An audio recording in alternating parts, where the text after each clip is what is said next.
Welcome to this episode of the Verilog Bench. Today we're going to be looking at the origins of the APB3 document branch. This video is based on IHI0024B, the AMBA3 APB Protocol Specification version 1.0.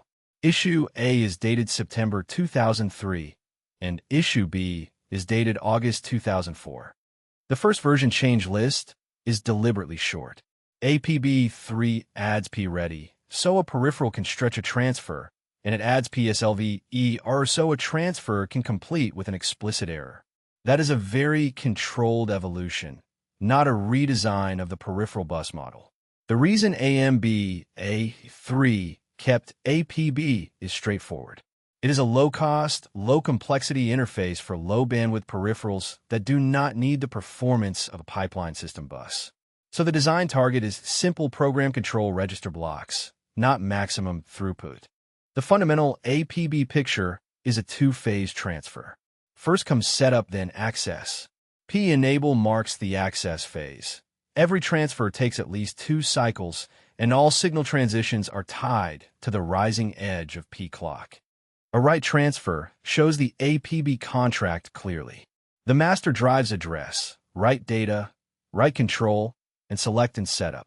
Then P-enable is asserted for the access phase. If P-ready stays low, the same information must remain stable until the transfer completes. Read transfers mirror the same two-phase structure.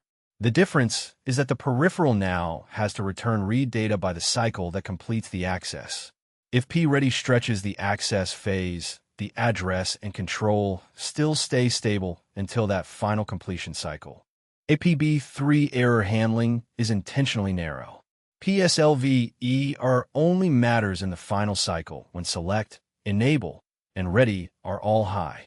And importantly, an error does not guarantee that a write left the peripheral untouched or that a read returns useful data. The operating state model is one of the cleanest parts of the protocol. The bus is either idle in one setup cycle or in the access state waiting for completion. That small state machine is why APB is easy to implement and easy to reason about. The larger system role of APB is to sit at the simple edge of the memory map. A more capable system fabric reaches the bridge, and APB handles the low bandwidth program control side. That is why the protocol stays so disciplined and small. The Origins takeaway is that APB3 keeps the peripheral bus deliberately simple. It adds a ready signal for weighted transfers and an error signal for explicit failure, but does not stop being a compact, two-phase register access bus. If this APB Origins video was useful, like and subscribe to be notified of future videos. Next, we keep the APB branch moving by following the updates after this first document.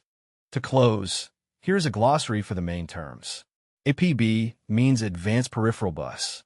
APB3 is the AMBA3 version of that protocol. P-clock is the APB clock signal, and P-address is the peripheral address signal. P-select is the peripheral select signal. P-enable marks the access phase. P-ready extends or completes an access, and P-write indicates the transfer direction. PW-data is the peripheral write data signal.